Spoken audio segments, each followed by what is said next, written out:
Would you like to stand with us, please? Flag, will you, please? I pledge allegiance to the flag of the United States of America and to the republic for which it stands, one nation, under God, indivisible, with liberty and justice for all.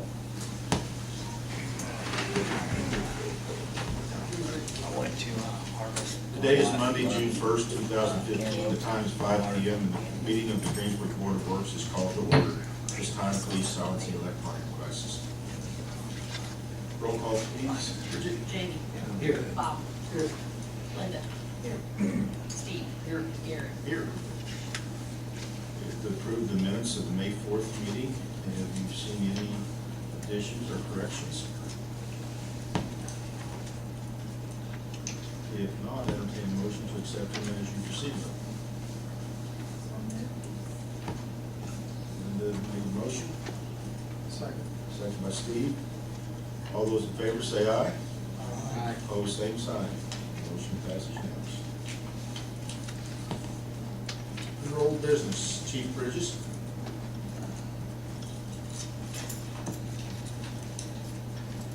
Regarding the property owner standard operating procedures.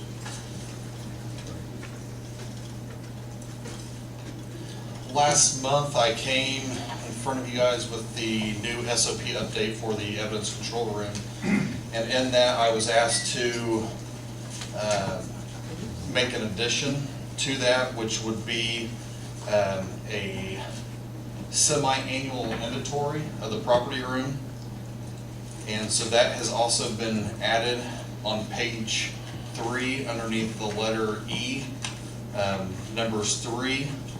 And then I did add, after speaking with command staff of the police department, we added in number 4, that the chief shall not hold the position of evidence custodian if he or she will be the designee of the inspections. That way it eliminates any type of issue down the line.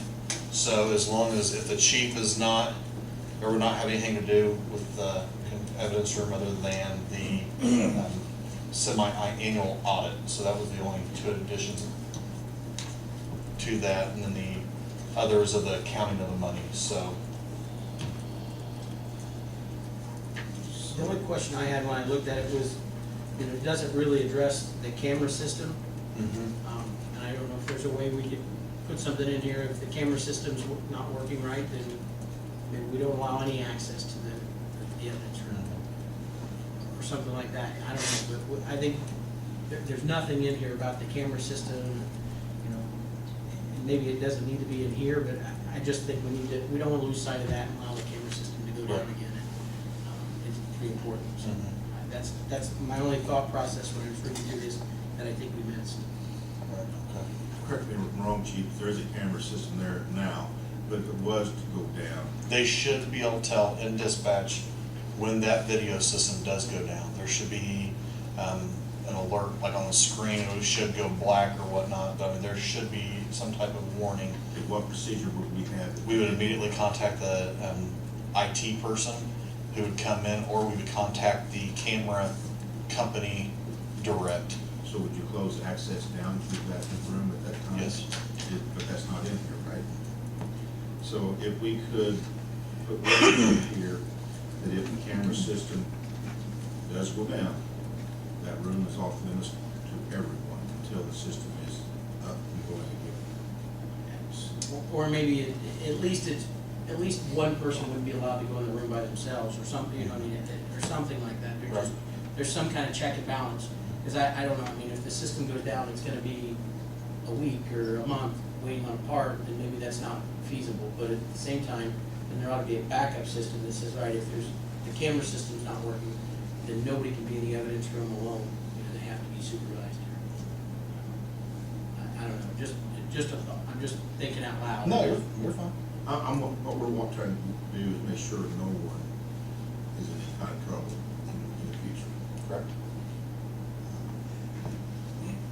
Even 2 people, I guess if 2 people went in there once and it was documented and recorded when, what time, date, and everything, then that might be acceptable. We need that procedure.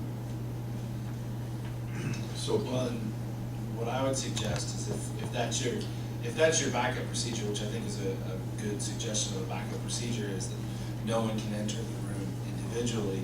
I would go one step further to say that no evidence can be removed from the room without the presence of a deputy, of someone from the prosecutorial staff, so that they know what evidence is coming out. I mean, obviously, if you're checking evidence in, you don't need to have somebody there, but if the evidence is going to come out, I would recommend someone from the prosecutor's office be present if the video is down. And if something does come out evidence, it's only coming out for two different reasons. One, it's going over for a trial, or two, it's getting released back to the owner. And at that point in time, the property sheet is then signed by the evidence clerk showing the chain of custody has went from property room over to clerk back into the property room, or property clerk to the civilian. And at that point in time, the civilian signs off showing that they received all their property, and it's filed at that point in time. That sheet's filed, so there is something showing that something is taken out of there. So this will not be an addendum. It won't be an amendment, it will be an addendum to what is currently here. Correct, Counsel? Yes, you're adding something to the currently proposed property SOP, which would be an addendum to this one. So what I would say is, I think you could approve this.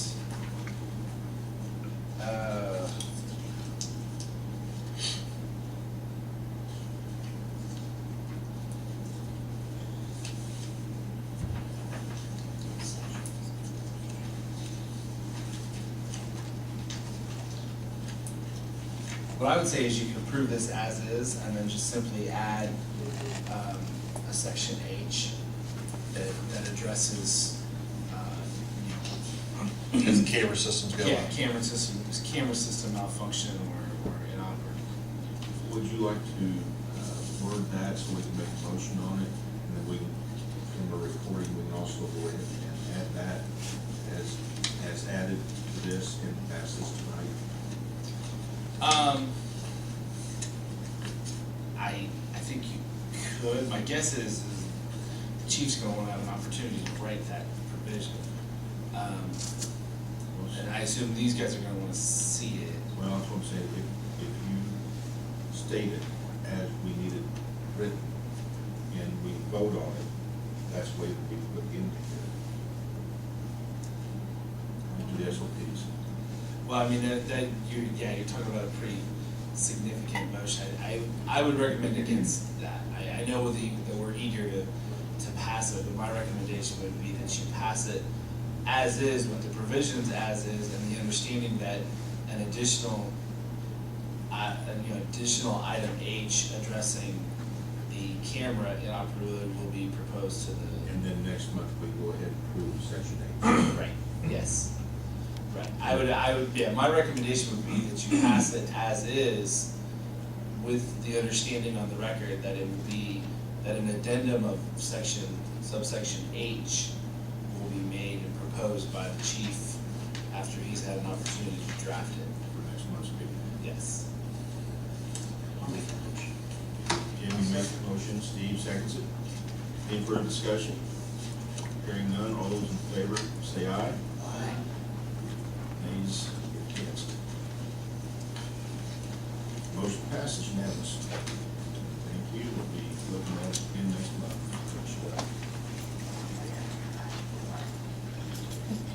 Mr. Tom Weartz.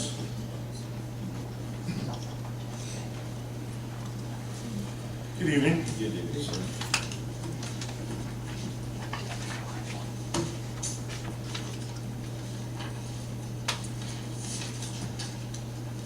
First off, I'd like to thank you for having us consult on your behalf again. I'd given Bridget earlier last week kind of our synopsis so that you all had an opportunity to review it. So I'm going to kind of get the high points.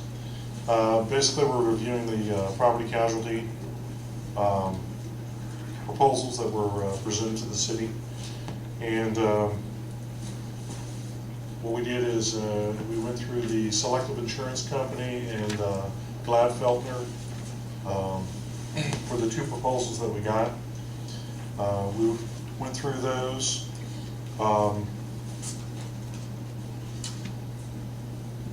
We basically they included everything except for the aviation policy, which you have through ACE USA, and they do cover some of the public offices, excuse me, officials and employment practices are included in this, though you have separate policies on those.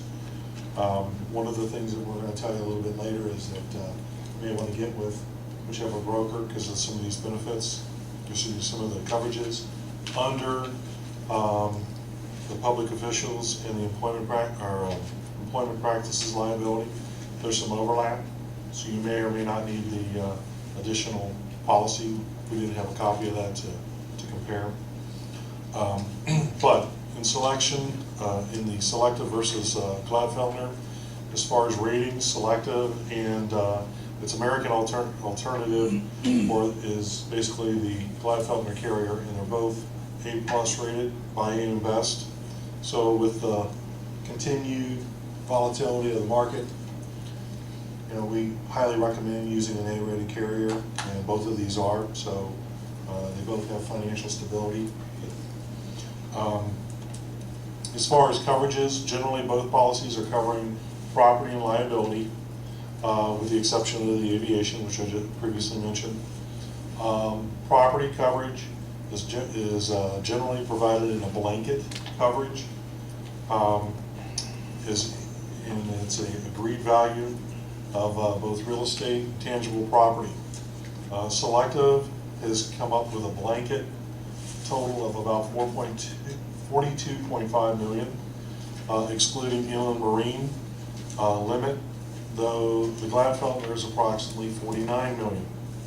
The latter is based on several properties, apparently that were not listed on the schedules, but the Gladfeldner broker, through his investigative process, putting together his proposal, has found some properties that apparently weren't listed under the selected property, which upped the values of what your coverages needed to be. We've reviewed several of the statements of value and noticed what I just said as far as numerous blanks pertaining to the values. Those have been uncovered. The blanket coverage works well unless there's a catastrophic that would exceed the 49 million, which the only way I could see that happen is if the whole town were to blow away or something like that. So I think you're pretty well covered there. Under the selective, a property loss would generally be determined by replacement cost value, subject to a co-insurance factor of 100%. In the likely event, a catastrophic loss, which total a blanket exceed the limit by actual total replacement value, there could be a penalty applied. The Gladfeldner proposal does not include such a penalty. Basically what that means is, if you've got a property that's worth $25,000 and you have a loss that is $50,000 and you've got the coverage for $25,000, let me rephrase that. You have a property that's worth $50,000, it's assessed for $50,000, and you come back and the replacement cost is going to be $100, but the loss was for $25. You're only going to get $12.5 because you only had 50% of what the actual coverage was. So even though the loss was less than what the limit was, it was still 50% of what the actual value of the property was. So there's no margin of error there. That's the way the selective policy is currently set up. So you could have some penalties. The Gladfeldner policy does not have that. So that's an advantage to you. So if you insure replacement value, that's what you get. Yeah. There was a note, and you and I had talked about it previously on the prior to the meeting, about a property located at 112 South Franklin Street. Well, you and I discussed the value. The replacement value of that is approximately $184,000. That one property's been pulled out is on an actual cash value basis. And you're telling me that, the city's not really worried about that, so. And you're actually even looking at possibly unloading that property at a very short date, so. It's a very nice piece of property, well located near downtown. Hopefully someone is interested in it. With a scenic view? Yes. Okay. Yeah. So I really wouldn't worry about that based on what we've gone. Currently have $1,000 deductible per occurrence for most of the property and perils, notable exclusion of earthquake and flood. Selective does exclude some properties from its flood coverage versus no exclusion under the Gladfelter proposal.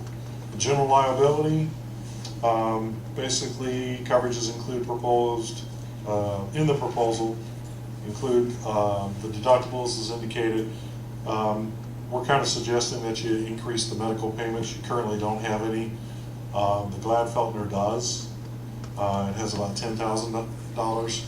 And what that is if like somebody gets hurt on the automobile, then it gets picked up under the automobile coverage. So, you know, somebody's stepping off of a piece of equipment or something and they were to get hurt, then that would cover because they were on an auto at that time. And so this is a good rider to have in your policy. Also Selective also had included $100,000 for pesticide, herbicide, which there is no limitation in the Gladfelter. Let's see, automobile coverages. Let's see. Reviewed regarding the deductible amount as well. So how they calculated the premium, for example, we suggested a year additional days. Like-kinded, so in other words, you add and you select. So you got a police car and you bring a police car on and you take one off. So that's how they're calculating the premium. I'm just kind of telling you how they did the process. As we suggested in the property selection, you should review the vehicles for accuracy. Under the Gladfelter proposal, several vehicles would be covered using an agreed value versus an actual cash value under selective. That's a positive. You're agreeing that this vehicle's worth $25,000. That's what I expected if it were to be told. Actual cash value is more of what it's after depreciation, so it's going to be going down. So that's a plus. You think would the insurance rate go down when the value of the vehicle goes down? Would they depreciate? It's not really not the way, it's just there's two different methods on the way they do it. So it's not going to affect, you're getting the better of the two and the price is still coming in better. So Gladfelter is definitely giving you a positive on this. The vehicle's worth $25,000 when you buy it new, and 4 years later, it's worth $4,000. But what's it going to cost you to replace it if it gets totaled? $25,000. Okay, so do you want $4 grand, or would you rather have more of the replacement value minus depreciation? So you're going to get a little bit more that way, because you come up with an agreed value. And you pay the premium based on that.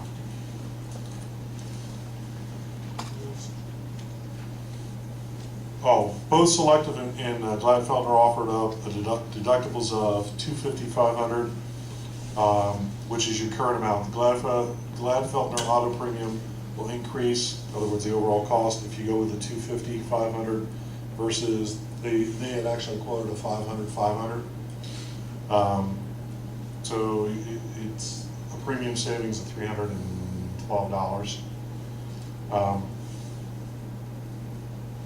If you go with a higher deductible, it saves you $325 a year. Crime coverage, there are sub-limits under the Selective.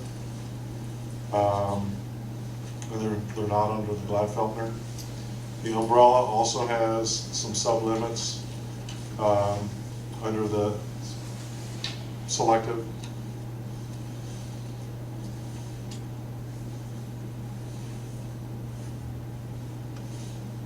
I did want to see, also on the last page, the exposure as a result of cyber activity in which the city participates should be reviewed. Your current policy provides some protection.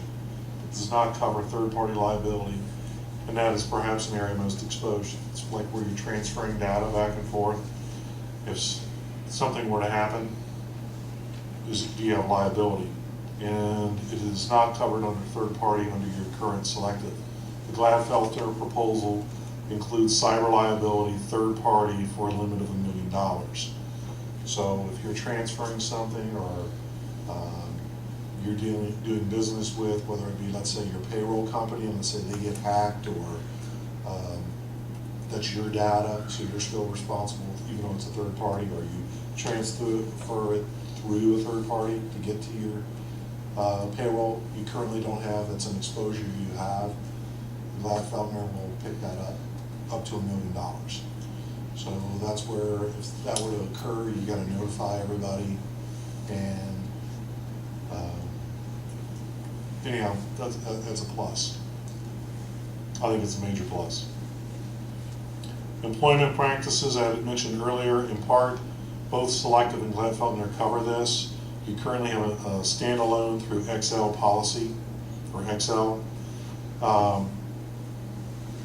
We may want to get with the broker on that and find out more information as far as what the Gladfelter policy has as far as the coverages, because you may be able to eliminate one of your policies. Law enforcement, under the Selective, there's a $1 million aggregate with no accidental death benefit. The Gladfelter has a $3 million aggregate with a $50,000 accidental death benefit. Public officials and management liability, under Selective, you have a $1 million aggregate with a $5,000 deductible. The Gladfelter includes a $3 million aggregate with no deductible. Both Selective and Gladfelter address most of the issues of general liability concerning, though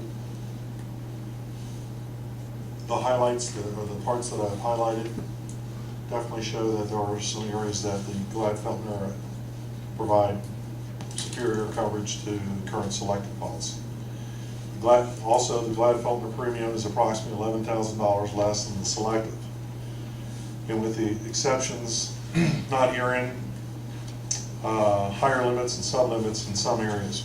While premium is certainly not the only factor, we did not find anything in this proposal that would suggest any reason or any sacrifice in coverage in going with the Gladfelter. It seemed to be quite honest, it seemed like it had much more coverages and covered a lot more of the different areas, or had better coverage in a lot of the areas that your current Selective policy had holes in, or deficiencies in, I guess would be the proper term. Any questions? Did you see anything specific to the reservoir? I'm sorry? The reservoir up by Herbert? I have to ask you. Yeah, well, it's covered. It is The upland, right? Yeah, okay. Yeah. Not the park, just the upland. Now, you said park? Yeah, I just want to clarify, the park is, I understand, it's owned by the county. No, that's the wrong city. The city park is leased to the county. Same way with the golf course, the front nine on the golf course. But I understand the county was taking care of that. They do. Okay. So Do we're, you have the, don't you have the county also? Herbert does, yeah. Okay.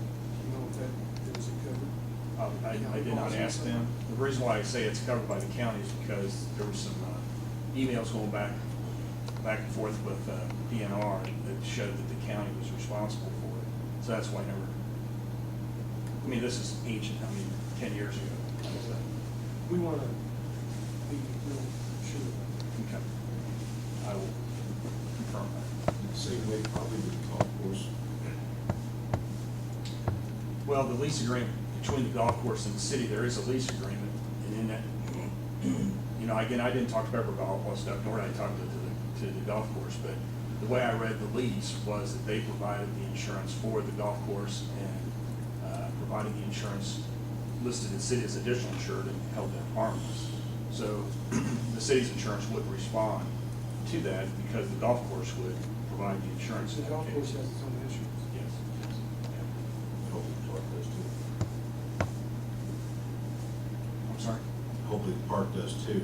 But what Steve was getting at was the upland reservoir across the pond. Right, that is covered. We definitely made sure that was taken care of. Okay. We don't need verbiage added to it or anything? No, the way it would take care of that, if they did not want that dam, they would exclude it off. Okay. But unless it's excluded, it's covered. And that was the case in the past, in a previous policy before the selective. That was what we found, was there was a specific exclusion excluding the dam. That was where we had an issue, because it was specifically saying that it was not covered. It's not surprising. So do you want to get a? I got one more question. Did you say that the city has some properties that has not been covered? Yes. Which ones? I didn't bring the list of them, so I'll have to defer to you. There was a couple hangars out at the airport. I know the new one wasn't covered.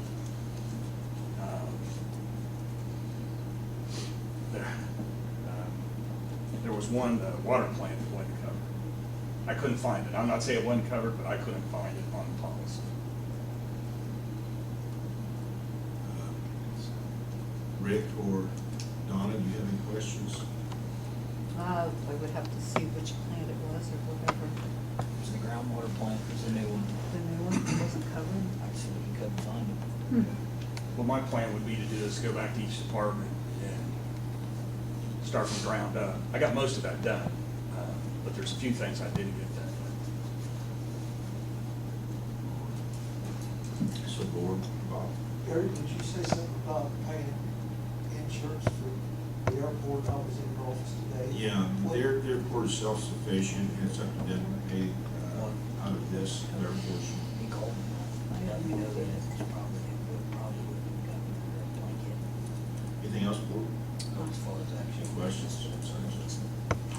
Oh, there's some recommendations in here that hopefully, you said like the rest of the buildings or things like that. He's actually began a pretty good process. I'm actually presenting. Al in my office is the one who's done most of it, and him and Kevin have conversed several times. And we got a good feeling that he's put together quite a list, and he's on the right path to getting you all taken care of where you should be. What is this, It would be official. if we need to, if we can, to move forward today, if not, we can send this to you prior to July. Well, I would think, I don't know how you feel, I think we could go, it's just, I was just commenting on the recommendations. And then, as far as the employment practices, we're recommending to kind of cross-check and make sure. Cross-check, you may be able to eliminate the one smaller So policy. we have coverage. You've got coverage. So that's. What you're dealing with now is this covers a certain amount. You've got a standalone policy that also covers. So you may want to look at, you can get with Kevin and find out if you can eliminate the one policy, or if there's still enough, is there enough meat and potatoes to this rider that you can eliminate that policy? Is that umbrella come on top of that? Yeah, there's a. So, I mean, have you had a chance to look at that Excel policy? I didn't think so. But everything that concerns you have, Tom, is right here, right? Right, yeah. So, Any more questions, board? Could we, Tom, maybe a little bit later on, can you come back and say, hey, this was looked at, and hey, this is, something you're still. we can get with Kevin and find out, or Or if we ever come back and say, hey, we've got the list, we're good with the list, that kind of thing.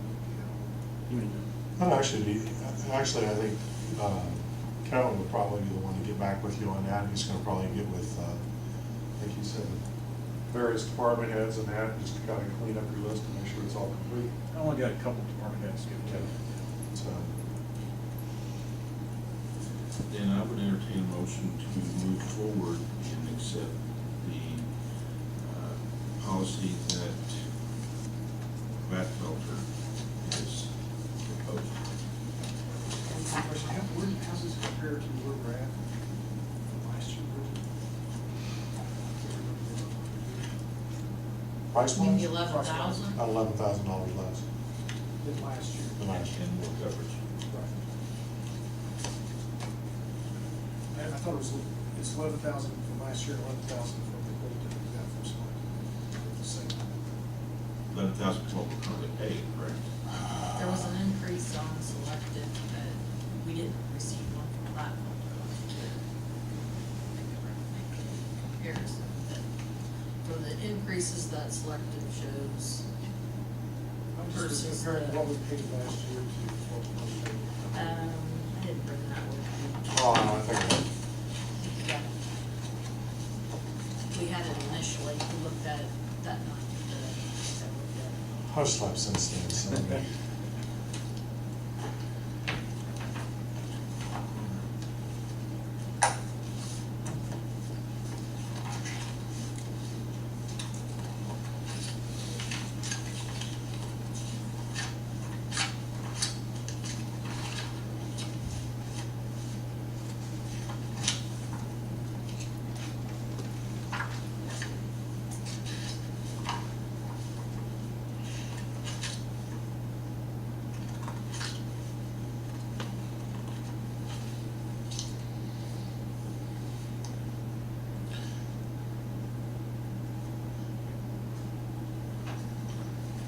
Didn't they put a comparison from last year to this year on their sheet, supplement that? I didn't bring mine with me. Yeah, you were gonna go up to 155,000 annualized premium and from 144. So basically, by moving with Gladfelter, you're not gonna have a 11,000 cost savings, you're basically gonna have a net sum of 0. And increasing your coverage in several areas, so. Same cost.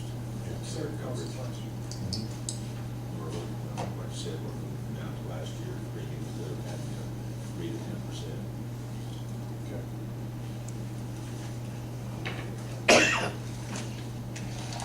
I'd entertain a motion to accept the proposal that Gladfelter has presented.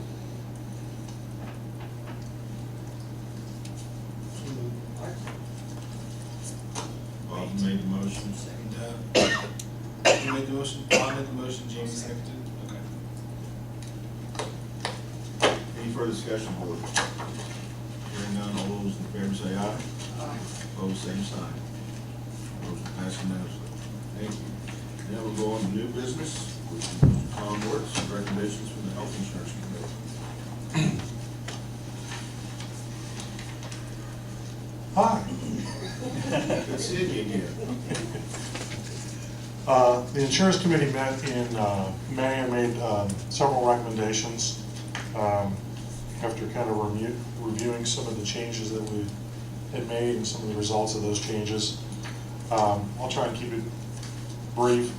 After reviewing the Anthem policy and the coverages regarding the pharmacy, we were making a recommendation of discontinuing the CanRx program that was left over from the SIHO program.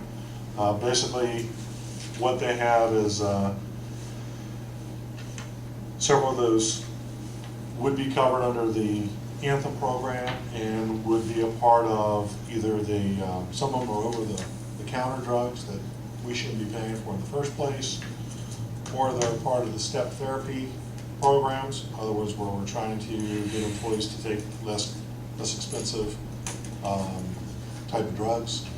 And basically, the CanRx program is kind of circumventing these processes in an effort to lower our drug costs. So we're ended up picking up all the bill, or the majority of the bill on this, so we want people to use the RX program offered through the Anthem program. So we've reviewed that, discussed it, and our recommendation is to discontinue that. Second is the Consulta Doc program. We've kind of gone through that. Again, Anthem has a nurse helpline program. It doesn't give them the prescription drug writing capability. However, we didn't feel that we were really getting as much utilization as we had hoped to get from the employees with regard to that, even though it did save us some money last year. So all in all, I think we spent about $5,000 and we ended up saving about $16,000 in overall cost. So we did get about a 3-to-1 return on our money under last year's program. Under the consultant doc. Under the consultant Do you program. think we can do the same thing through the nurse? The nurse helpline, well, two things, a couple things. The consultant doc, they raised the cost on us. Not significant, but it went from up to 5.25, so they give us about a 30 some cent increase on the cost. But we only found that we only had about 6 people that actually used it. And I think our real cost savings there was because of the fact that our emergency room cost factors were so high in previous, under the previous discount program that we had. And if you back that down and use the newer, instead of 16,000, you're more down around 10. So now you're getting more like a 2-to-1. So I'm not sure it's really worth the hassle of administering this program outside of the Anthem program. So that was kind of how we came to the conclusion. Do you think what the Anthem program has to offer, we can break even on it from what we did last year? I think so. We're already through to date. We're averaging almost just shy of 20% in additional discounts over what we were getting last year on our claims. So we took basically all of our claims that we've ran thus far this year and the percent discount that we're getting, and we're averaging about 19.8 additional discount over where we were. And last year we had almost $2 million in claims, so 20% of $2 million is far more than the $5,000. So I think we're on the right track, to be quite honest with you. Any questions on this, Tim? So our recommendation is just to discontinue that program. The next one is we were with Companion Life. We went ahead and did a proposal with One America AUL. One America AUL is actually going to reduce our cost. It actually is a little bit better contract as far as coverages and some of the benefits that come with it. It's a 3-year guarantee on the rates, so we don't have to worry about the rates increasing. They also have a employee assistance program as well as a travel assistance program at no additional cost to the employees. Which we've been paying for that program. Correct. And then one of the issues that we've had is Bridget has expressed a dissatisfaction with the companion in their customer service, or lack thereof, because she's been trying to add, delete people off the plan, and months go by and still can't get the results that we're supposed to. So I think this will take care of that. So our recommendation is to move the life insurance over to the AUL. The fourth thing, which is basically kind of a continuation of the AUL, and that is to implement a voluntary life program. And that's basically where employees can opt to get life insurance at their own cost, but on a guarantee issue basis, up to $150,000 GI, which is a guarantee issue. That's also offered on a 3-year rate guarantee. There's also a little added rider to that program, and that is an employee, regardless of their health, every year can increase that amount by $10,000 if they so choose. The benefit that I've seen in this before is I've had employees that have developed a critical condition, whether it be cancer or something along that lines, and cannot buy life insurance in the private sector. They can then purchase it here, and maybe it's $150, but they can continue to increase it each year, an additional $10,000. So that way they can get the coverage that they need to take care of their family, or otherwise they might not be able to. And it's very affordable. And one important note is it doesn't cost the city anything. It's just it's an added benefit that you can give employees, but it's not costing the city anything. So those are the 4 recommendations that came out of the insurance committee meeting from May the 4th. Any questions? Steve and I are both on this during the meetings. There's other employees on this.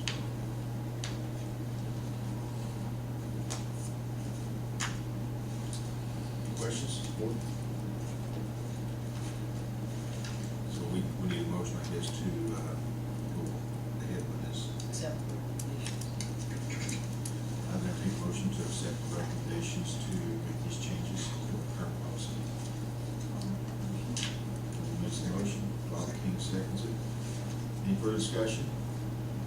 All those in favor say aye. Opposed, same sign. Motion passed unanimously. Thank you. Tom. Y'all have a wonderful evening.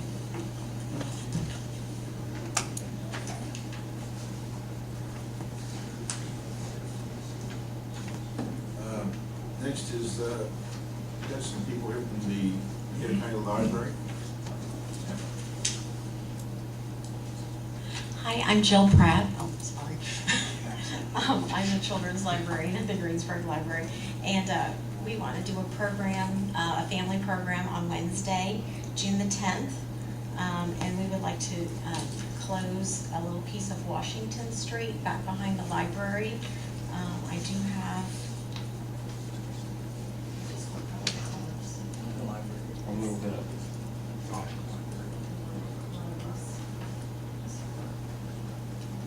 Has the police or fire or street department been aware of this? Yes. Yes. The idea, it's a touch a truck program, and so families can come and the kids can see all the different kinds of vehicles and trucks. We have coming, fire truck, police car, sheriff's car, the Honda car, the pirate truck. We're gonna have a limo, we're gonna have that Thomas the Tank engine truck that's in the parade sometimes. We're gonna have a school bus, a semi-wrecker, tractor, garbage truck. This is kind of what we, because we're gonna use the parking lot, staff parking lot, of the library, and then just that street that backs down there. Ms. Pratt, how many homes are in that area that you're wanting to close? Do you know? Zero, it's crazy, it's just. There's nothing in that area? No, there's our next door neighbors, but we would not, which is the Wagners, which we would not block their drive. We would block it. We would block it just like at where the staff parking lot starts. And then across is just that cornfield, where you see the high school. So Terry, you'll pay with it? I think so. They're good neighbors. Yeah. We're good neighbors. And it would be from 1 so that the trucks and things could get in. The event would be about an hour. So we think from maybe 1 to around 3:15. Police, fire, street, do you have any problems or concerns with this? The area that they're closing? We're just closing Terry in. Nobody's getting closed in, they'll have the access to go back. They go back in the direction of Washington. Nobody will be closed in. From an emergency standpoint, we'll still be able to access the building. Isn't Terry's house east of where you're closing? We'll close it right at our drop, right up where the employees turn in It for didn't the affect staff. Wagner's now. No, it won't affect it. No one lives there, no buildings. Do you have plans for the barricades, things to close it? No, and I wasn't sure how that worked as far as barricades. I'm not volunteering. I don't have any. Does anybody here have any barricades they'd like to lend up to come and pick up, and set up, and then bring it back to you? We have cones, I mean, we have orange cones if you wanna use those. The barricades would be more visible, wouldn't they? No, but we'll- Is that acceptable, Mark? Thank you. Do what? Is that acceptable if they pick them up and return them? Sure. Barricades? The ones down the line. Or you want this, and borrow some barricades, and make sure you got plenty? Sounds great. That's not a concern on this? Then I would entertain a motion to close the far east part of East Washington Street where there's much houses or businesses that affect, just close a short section. Jimmy made the motion? Second. Steve seconded, motion? Bob Oh, Bob did? Okay. Any further discussion? Hearing none, all those in favor say aye. Aye. Opposed, same sign. Motion passes. Thank you, Ms. Brown. Thank you.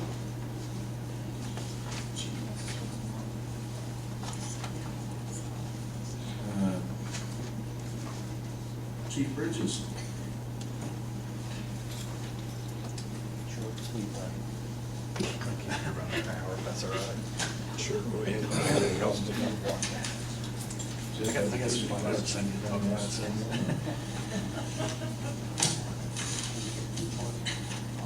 All right.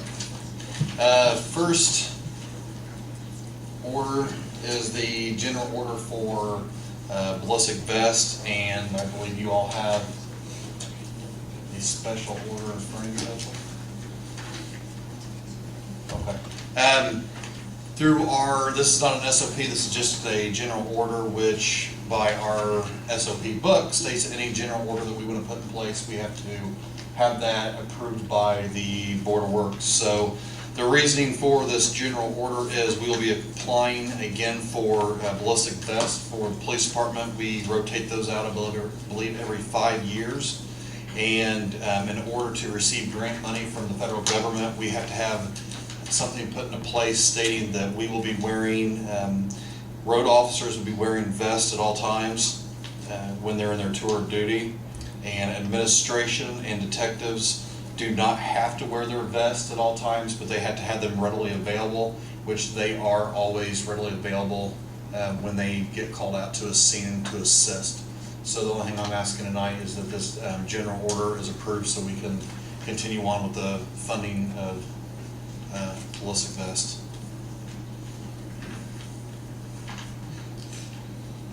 Questions, board? Comments? If they're calling out to the scene, why would No, they would, are you talking about road officers or admin? they, talking about the detectives? Okay. They would have those, they would have them on, like I said, it was just be needed that they, Immediately available, Mhm. but I was saying, like, put it on. in their vehicle. All right.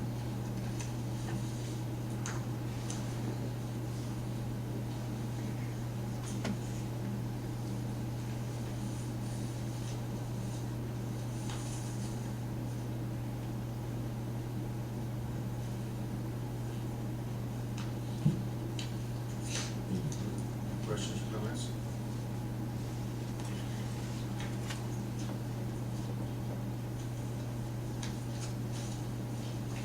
No, that entertain a motion to pass the chief's general order.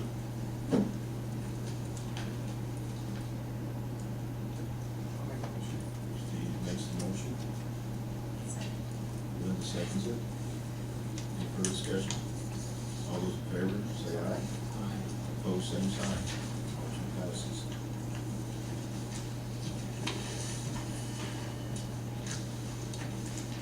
Next item, chief. Of course, we've all seen on the news with all the recent events and that, the big argument on body cams for law enforcement. I personally have worn the body camera for almost 2 years, and I feel that it's a good idea.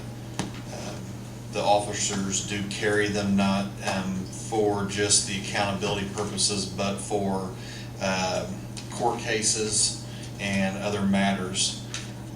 I have currently, over probably about the past 6 months and even longer, been looking into funding of body cameras, and we have looked into or tested 4 of the major brands that are out there currently right now. And after going through everything, the specs and everything, my recommendation is I'm asking for the approval that the board approves the purchase of 16 body cameras through the WatchGuard company, which if you do the standard battery, which is 6 hours of runtime, those are $799 and a piece, and the extended battery, which is 9 straight hours of HD, is $899, and the cost for the 16 cameras is off to the side. The money for these cameras would not be taken out of the normal budget of for taxpayers. The police department has a line item underneath seizure money, which was through narcotics investigation by both patrol and investigations. There's money in there that will cover these costs, so nothing will be taken out of the appropriations to the normal budget. So that's all going to be off of seizure money that we have gotten that is in place right now. The main thing, just briefly, the reason why I feel the WatchGuard